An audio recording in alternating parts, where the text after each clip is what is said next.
श्रीवत्साङ्कदवक्षसं रुक्मिणी सत्यभामाभ्यां सहितं कृष्णमाश्रयेत्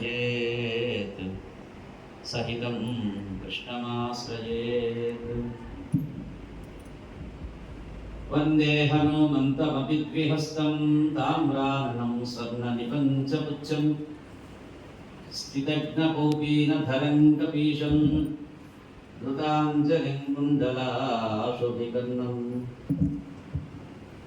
हनुमानञ्जनासूनो वायुपुत्रो महाबलः रामेष्टफलुगुणसखः पिङ्गाक्षो अमितविक्रमः उदधिक्रमणैश्चैव सीताशोकविनाशकाः लक्ष्मणः प्राणदाता च हतसग्रीवस्य दर्पः द्वादशैतानि नामानि कपीन्द्रस्य महात्मनः स्वपकाले पठे नित्यं यात्राकाले विशेषतः तस्य मृत्युभजन्नास्ति सर्वत्र विजयीर्भवेत् सर्वत्र विजयीर्भवेत्। व्यासाय विष्णुरूपाय व्यासरूपाय विष्णवे नमो वै ब्रह्मनिधये वासिष्ठाय नमो नमः। श्री लक्ष्मीनारायणाभ्यां नमः। श्रीमते विगणसे नमः। भृगुमरीचन्द्रकस्यपेभ्यो महर्षिभ्यः श्री महाभागवतजनेभ्यः सर्वेभ्यः वैष्णवेभ्यो नमो नमो नमः। हरिः ओम्। सीतारामाभ्यां नमः। मम गुरुभ्यो परमगुरुभ्यो परात्परगुरुभ्यो नमो नमो नमः। हरिः ओम्। वासुदेव वासुदेव భగవద్బాంధవులకు భక్తిపూర్వక స్వాగతంతో ఈనాటి పరమ పవిత్రమైనటువంటి అత్యంత శక్తివంతమైన సప్తాహ భాగవత సప్తాహ మహాయజ్ఞంలో మనం ప్రవేశం చేశాం. రెండవ రోజు సదాశ్రీలై సభక్తికంగా పరమాత్ముడైనటువంటి కృష్ణ పరమాత్ముని ఆశ్రయించి సదా సద్భక్తులై ఉన్నటువంటి మీకందరికీ విశ్వనాయకుడు విశ్వతేజోమయుడు సకలాంతర్యామి తన యొక్క ప్రసన్న దృక్కుల ద్వారా ఆశ్రయించిన వారి యొక్క ఆర్తిని తీర్చేటువంటి దివ్యదైవమైన కృష్ణ పరమాత్ముడు మీకు సకలాయురారోగ్య ఐశ్వర్య సిద్ధిని ఇహంలో ప్రసాదిస్తూ పరంలో దివ్య మోక్ష సిద్ధిని మీకు అనుగ్రహించాలనేటువంటి ఆశీర్వచనాలు స్వామి దివ్యపాద చరణద్వయాన్ని సహస్రాధిక దండ ప్రణామాలతో మంగళాశాసనం చేస్తూ మీకు అందరికీ స్వాగతం, శుభస్వాగతం, పునఃస్వాగతం. వాసుదేవ వాసుదేవ వాసుదేవ.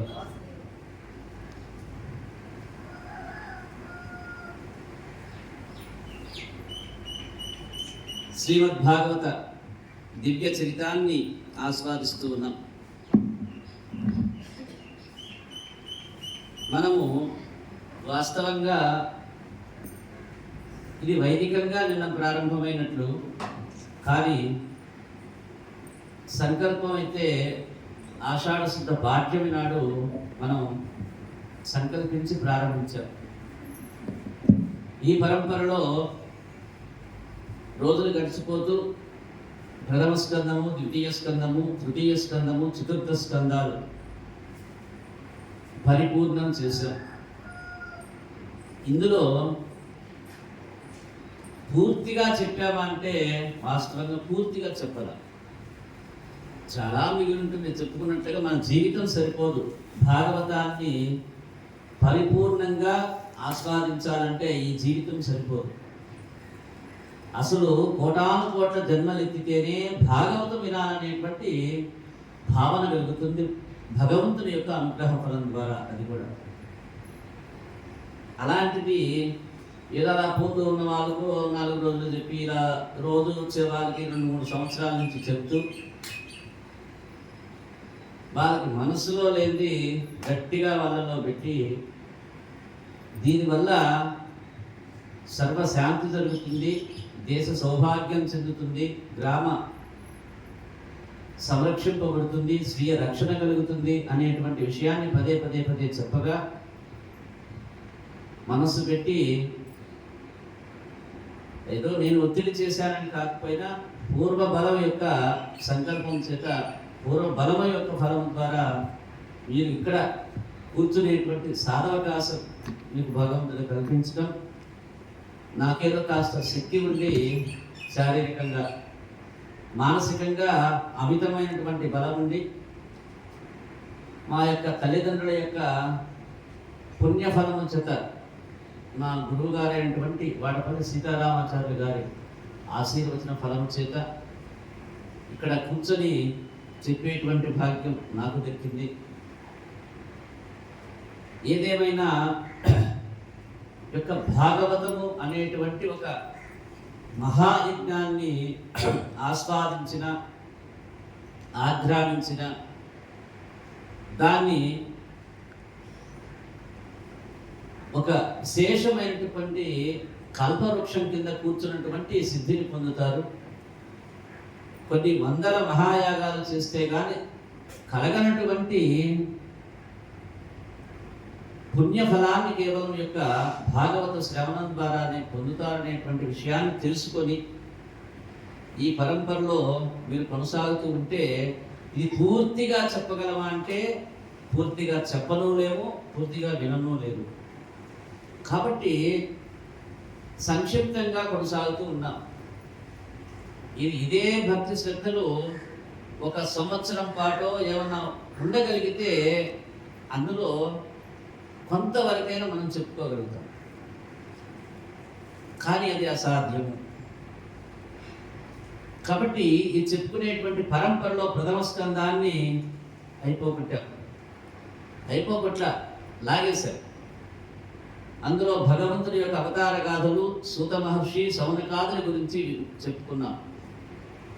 తర్వాత భాగవత రచనకి నారదుడు వ్యాసుని ప్రేరేపించడం చెప్పుకున్నాం. అశ్వత్థామ యొక్క ఘాతుకాన్ని వివరించాం. భీష్మ నిర్యాణాన్ని చెప్పుకున్నాం. పరీక్షితు యొక్క జననాన్ని విశదీకరించాను. కృష్ణుణ్ణి ద్వారకా నగరానికి వెళ్ళటం చెప్పుకున్నాం. ధృతరాష్ట్రుని యొక్క చర్మదశ గురించి చెప్పుకున్నాం. విదురుడు చెప్తాడు, ఎందుకయ్యా నువ్వు ఇక్కడ ముసలివాడు ఇలానే మిగిలిపోయావు, ఏదో నీ తమ్ముడి కుమారుడు ఇక్కడ పరిపాలన చేయటం, ఇప్పుడు మీ కుమారులంతా నీ యొక్క దుష్టత్వం ద్వారా వారి యొక్క చెడు పనుల ద్వారా చచ్చారు. ఇప్పుడు ఎవరి దగ్గర ఉన్నావు నీవు? నీ తమ్ముడి కుమారుడైన పాండురాజు యొక్క నీ తమ్ముడైన పాండురాజు యొక్క కుమారుల చెంత అన్నం తింటూ ఉన్నావు. ఇది పరమ పాపగా నీకు, ఇకనైనా బయలుదేరి వెళ్ళమన్నాడు. సరే, ఆయన ఉత్తర దిక్కుగా వెళ్తే ఆ తర్వాత కుంతి మాత కూడా ఆయన అనుసరించింది. అది అయిపోయింది. అర్జునుడి యొక్క విషాదం, ధర్మరాజు యొక్క వైరాగ్యం, భీష్ముడి దగ్గరికి పోతే ఆయన చెప్తాడు. అది అయిపోయింది. పరీక్షిత్ మహారాజు వచ్చాడు, ఆయన గురించి చెప్పుకున్నాం. ముక్తి మార్గాలు తెలియజేశాం. వాసుదేవుడు విశ్వ సృష్టి, ఇది కూడా చెప్పాం. విశ్వం ఎలా తయారైందో సావకాశంగా విన్నారు మీరు, అయితే గుర్తులేదు, విన్నారు, అది చాలు. భగవత్ అవతారాలు చెప్పాం, 22 అవతారాలని చెప్పాం. మరలా ఇంకొకసారి చెప్తా. భగవద్భక్తి గురించి చెప్పా. భగవంతుడు ఎవరో గుర్తించండి అని చెప్పి పదే పదే చెప్తూనే ఉన్నా. ఇప్పుడు కాదు, వచ్చిన 15 సంవత్సరాల నుంచి చెప్తున్నా. ఎవరు ఆయన్ని ఒప్పుకోలే. అంతవరకు నాకు స్పష్టం అవుతుంది. ఇక పరీక్షితు యొక్క ప్రశ్నలు, సమాధానాలు ఆయన అడుగుతూ ఉన్నాడు. అనేక రకాలుగా భాగవతం కొనసాగుతోంది. బ్రహ్మకు వైకుంఠ విష్ణు దర్శనాలు చెప్పేశాం. ఆయన నీళ్ళంతా ఎదిగితే చివరిలో ఎక్కడో పైనెవరో ఉన్నాడని చెప్పి గ్రహించి పైకి చూస్తే, నాయన ఏమిట్రా అని చెప్పి అడిగితే, అయ్యా నన్ను ఎందుకు పుట్టించావు, ఇక్కడ ఎందుకున్నాను నేను, నా ఉద్యోగం ఏమిటని చెప్పి అడిగాడు బ్రహ్మగారు. నిన్ను పుట్టించింది నేనరా నాయన, నువ్వు విశ్వ సృష్టి చెయ్యాలి, సృష్టి అంతా నాదే, కానీ దానికి నువ్వు కనపడాలి, వాళ్ళకి బ్రహ్మ ద్వారా జరిగినట్లుగా అనిపించాలి. కాబట్టి నిన్ను ఇక్కడ ఆ ఉద్యోగం ఇస్తూ ఉన్నాను, శ్రద్ధగా ఆ ఉద్యోగాన్ని చేయమని చెప్పి ఆదేశిస్తే అప్పటి నుంచి ఆయన సృష్టి చేయడం ప్రారంభించాడు చిత్రముఖ బ్రహ్మగారు. ఇక భాగవత పురాణ లక్షణాలు, దీని జోలికి పోరా, మనం దీన్ని పక్కన పెట్టేసాం, అంత చెప్పుకోవాల్సింది కాదు. విరాట్ పురుషుడు అన్నాం. విరాట్ పురుషుడు అంటే ఎవరో చెప్పేశారు. ఆయన యొక్క ముఖంలోంచి బ్రాహ్మణుడు వచ్చారని చెప్పి, బాహువుల్లోంచి క్షత్రియులు వచ్చారని చెప్పి, ఉదరంలో నుంచి వైశ్యులు వచ్చారని చెప్పి, పాదాల్లోంచి శూద్రులు వచ్చారని చెప్పి, ఆయన యొక్క 2 కళ్ళే సూర్యచంద్రులని చెప్పేశాం. ఇది కూడా ఇక విదురుని యొక్క విరక్తి గురించి తెలియజేశాం. అలా విదురుడు విరక్తి చెంది ఉద్ధవుడి దగ్గరికి వెళ్తే ఉద్ధవుడు ప్రత్యక్షంగా కృష్ణ నిర్యాణాన్ని చూశాడు కాబట్టి ఆ యొక్క ఉద్ధవుడి చేత బోధించుకున్నాడు. ఇది విశేషాలన్నీ కూడా. ఉద్ధవ విలాపం ఎందుకని? ఆయన చూశాడు ప్రత్యక్షంగా కృష్ణ పరమాత్ముడు నిర్యాణం చెందటం. చనిపోవటం వేరు, నిర్యాణం వేరు చెప్పే అది కూడా. ఇక మైత్రేయుడి యొక్క విశేషాలు చెప్పుకున్నాం. భగవంతుడి యొక్క సృజన లీల గురించి చెప్పారు. ఆయన ఎలా యొక్క విశ్వాన్ని సృష్టించాడో రాత్రి చెప్పారు. ఇక భాగవత రహస్యాన్ని గురించి చెప్పుకున్నాము. కాలాల గురించి చెప్పాం, అది చెప్పల, సంక్షిప్తంగా అర్థం కాదు. మీకు ప్రశాంతంగా కొన్ని రోజులు వింటే కానీ అర్థం కాదు. ఇక బ్రహ్మ చేసిన సృష్టి గురించి వివరించాం రాత్రి, అది జరిగింది. స్వయంభువు మనువు గురించి చెప్పాం. ఆయన నుంచి మొట్టమొదట ప్రజలు పుట్టడం మొదలయ్యారని చెప్పి విశదీకరించారు. ఇక హిరణ్యకశిపుల గురించి చెప్పాలి. ఇందులో హిరణ్యాక్షుడిది అయిపోయింది, హిరణ్యకశిపుడిది చెప్పాలి. నారసింహావతారం వచ్చినప్పుడు ప్రహ్లాద చరిత్రలో అది వింటాం మనం. ఇక కర్ధమ ప్రజాపతి దేవహూతి విన్నారా? వినకపోతే మాలో ఊబట్టండి. విన్నారు అంటే గుర్తులేదు ఇంకంతే. నేను ఇక్కడ చెప్పింది చెప్పారని చెప్తున్నాను, చెప్పంది చెప్పలేదని చెప్తున్నాను. ఈ చెప్పలేదని ఎందుకు చెప్తున్నాను ఒకసారి చెప్పగలరా మీరు ఎవరైనా? అమ్మా కాదు కాదు, నేను ఇది చెప్పలేదు అని ఎందుకు చెప్తున్నాను చెప్పగలరా మీరు ఎవరైనా? సుష్మా, అది కూడా చెప్పవయ్యా అని చెప్పి అడుగుతారు. అయితే ఇప్పుడు అవకాశం లేదు అనేది నేను చెప్పాలి. మేము ఖచ్చితంగా వినాలి, మీకు ఎప్పుడు అవకాశమో చెప్పండి, అప్పుడు కూర్చొని వింటామని చెప్పి మీరు అనాలి. అందుకని చెప్తున్నాను నేను చెప్పలేదని. అర్థమైందా? ఇక తర్వాత కపిల బోధ ఎవరికి? దేవహూతికి కపిల బోధ చెప్పాడు. అమ్మ ఎవరు? తల్లికి కొడుకు బోధించాడు జ్ఞాన బోధన. అది అయిపోయింది. స్వయంభవు పుత్రికల వంశ విస్తరణ చెప్పేశారు. సతీదేవి దక్ష యజ్ఞము విన్నారా? దక్ష యజ్ఞము, దక్ష ప్రజాపతి యొక్క అనండి దగ్గర మరీ అంత ఇదిగా ఉంటాయి. ఎంత నేను ఇదైతే లోపైతే అనండి. సరే గుర్తులేని వాళ్ళు సరే అనుకోండి, గుర్తున్న వాళ్ళన్నా చెప్పారు స్వామి అని చెప్పానండి. తర్వాత ధ్రువ చరిత్రము, భక్త ధ్రువుడు విన్నావుగా? గుర్తున్న వాళ్ళన్నా అనండి అని. పృథు చక్రవర్తి పృథివీ ఎలా తయారైందో, ఆయన యొక్క వంశాలను ఎలా పరిపాలించాడో అది కూడా చెప్పుకున్నాం. అంటే నేను పదే పదే చెప్పినట్టుగా శ్రద్ధ భక్తి ఈ రెండు ఉండాలి. అంటే నాకు తెలుసు మిమ్మల్ని బలవంతంగానే ఇక్కడ కూర్చోబెట్టి చాలామందిని, అంతవరకు నేను ఒప్పుకుంటాను. బలవంతంగా వచ్చిన వాళ్ళు, మొహమాటానికి బలవంతంగా ఉన్నవాళ్ళు చాలామంది ఉన్నారు ఇందులో, నేను ఒప్పుకుంటాను దాంట్లో. అయితే ఇక్కడికి బలవంతంగా వచ్చినా మొహమాటంగా వచ్చినా కానీ నేనేం చెప్తానంటే, దీనివల్ల నాకు ఇసుమంత ఉపయోగం లేదు. నేను మళ్ళా చెప్తున్నా మాట, ఇసుమంత ఉపయోగం లేదు. మీరు ఆలోచించి చెప్తే ఇది నష్టంగా ఉంటుంది మీకు. కానీ దీనిలో ఎవరు ఎంత చేసినా కానీ అదల్లా అందరికి ఉపయోగం అని చెప్పి నేను మళ్ళా చెప్తున్నాను. నేను మీకు పెట్టిన, మీరు నాకు పెట్టిన, ఇది అందరికీ ఉపయోగం అని చెప్తున్నాను. ఎవరైతే మనస్సు పెట్టి ఇక్కడ కూర్చొని ఈ యొక్క 7 రోజుల పాటు క్షణం మరవకుండా, మనసు ఏదేదో అయిపోగొట్టుకొని కూర్చోకుండా, రకరకాల ఆలోచనలు లేకుండా, నా పక్కన ఎవరుంది పలకన నా పక్కన కూర్చుందని చెప్పి ఆమె వైపు చూడకుండా, మనకేదో తెలియని చెప్తున్నాడు ఇది అర్థం కావట్లేదని చెప్పి అనుకోకుండా, నాకంతా అర్థమవుతుంది నేను శ్రద్ధగా వింటూ ఉన్నాను అనేటువంటి మనస్సు పెట్టుకొని శ్రద్ధగా వినండి.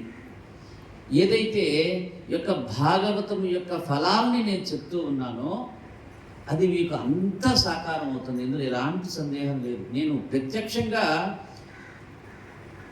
దాని గురించి నేనంతా ఎప్పుడో నాకు బహుశా 8వ తరగతి చదువుతున్నప్పుడు దగ్గర నుంచి నాకు దీని మీద అవగాహన.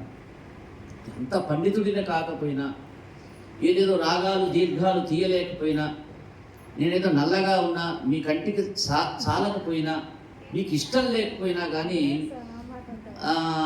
అది 8వ తరగతి నుంచే దీని మీద కొంత అవగాహన ఉంది. జ్ఞానం అనేటువంటిది సముద్రం అంతా, అది అందరూ ఎవరికీ సాధ్యం కాదు. ఉన్నంతలో నాకు కొంత అవగాహన ఉంది అని నేను అనుకుంటున్నాను.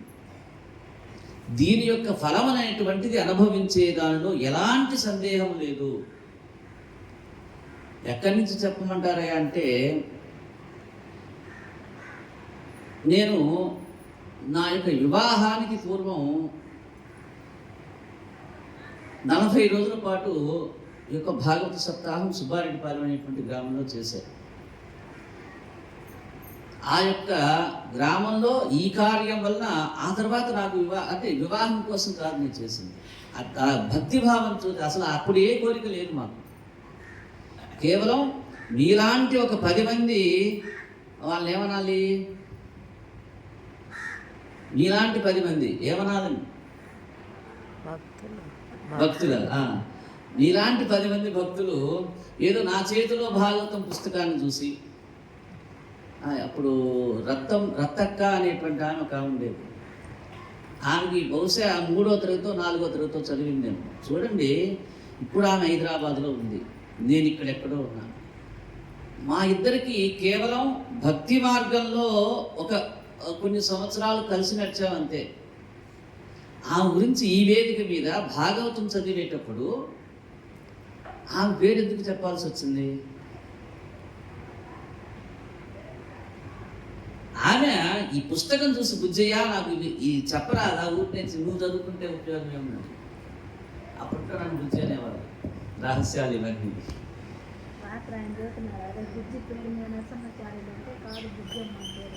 ఆ బుజ్జయ్య ఊరికినే, ఆమె పెద్ద ఆమె, నాకంటే చాలా పెద్ద ఆమె. అయితే ఆమె విశేషం ఏమిటంటే, మీరేదో అనుకుంటూ ఉంటారు, మాకే చదువు రాదు, ఇదంతా మాకు తెలియదు, అవి రాదు, మా కంటానికి తెలియదు అని చెప్పి. ఆమె నాకు తెలిసి 3వ తరగతో 4వ తరగతో చదువుతుండేది. వాళ్ళ తమ్ముని ఉరబయ్య అని పిలిచేది. అలాంటి ఆమె సరే ఏదైనా అక్షర దోషాలు ఉండొచ్చేమో కానీ 18 అధ్యాయాల భగవద్గీతని, 700 శ్లోకాలు ఉండేటువంటి భగవద్గీతని తాను చదువుతూనే ఉండేది. ఎక్కడ నేను పుస్తకం చూసి చదవాల్సి వచ్చేది, నేను చూసి చదివేది, ఆమె చూడకుండా చదివేది. అది అక్షర దోషాలు ఉండేవి. నాన్న నిజమే కదా. రత్తక్క గురించి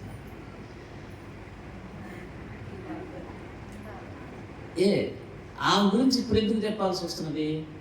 ఇది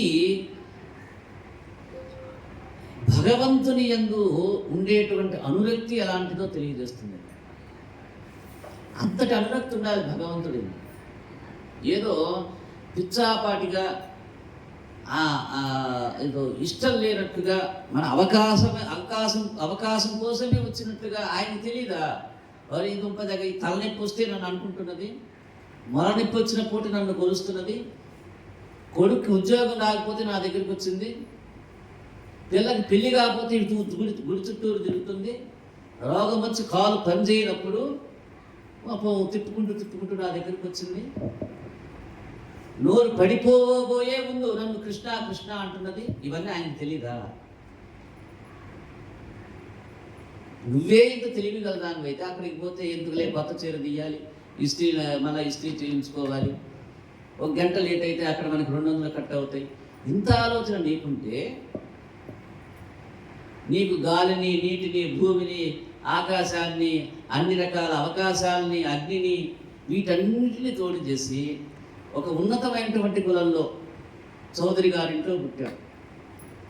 అక్కడెక్కడో పడేయాలన్నది. మన ఇంట్లో నాయుడు గారింట్లో పుట్టాదనమ్మ, తక్కువలో పడేయలేదుగా, నాలాగా పుట్టలేదమ్మ కానీ అని నేను చూపుతాను. నేను పెద్దవాడిని, మీరు ఒప్పుకుంటే అది అలా అలా అక్కడెక్కడో పడేయలేదు కదా మనల్ని అని ఉన్నత అవకాశం ఇచ్చాడు కదా. సరే, లేని వాళ్ళకి ఎవరో లేరు, పిల్లల్ని ఇచ్చారు చక్కగా. వాళ్ళ ప్రాప్తాన్ని బట్టి వాళ్ళకి విద్యలు ఉండొచ్చు, పెళ్ళిళ్ళు కావచ్చు, అది వాళ్ళ ప్రాప్తం. అంతా మీరే చుట్టుకోవద్దు, ఇదంతా నాది, నా కొడుకు, నా వాడిని చెప్పి మీరు అనుకోవద్దు. మీరు ఎంత పూసినా వాడికి ఏం పుయ్యలేదు. పుయ్యవలసింది ఎవరు, రాయవలసింది ఎవరు? ఆయన అనుకోండి నాయన. మీ వరకు మీరు అనుకోండి. అది కూడా పిల్లల గురించి కూడా వద్దు, నేను అదే చెప్తాను. మీ వరకు మీరు అనుకోండి చాలు. అంతటి ఉన్నతంగా ఉన్నటువంటి మనము ఒక్క క్షణం కాసేపు రోజులో దీపారాధన చేయలేమా? కాసేపు ఆ యొక్క నామాన్ని మనం అనుకోలేమా? రోజుకి 24 గంటలు ఇస్తూ ఉన్నాడు, గంటకు 60 నిమిషాలు ఇస్తూ ఉన్నాడు. ఇలాంటివి వారాలు, నెలలు, సంవత్సరాలు, నీకు 120 సంవత్సరాల ఆయు మనకి ఈ కలియుగంలో ఇచ్చాడు. సరే, మన యొక్క ప్రారంభ కర్మల వల్ల మనం చేసేటువంటి అనర్థ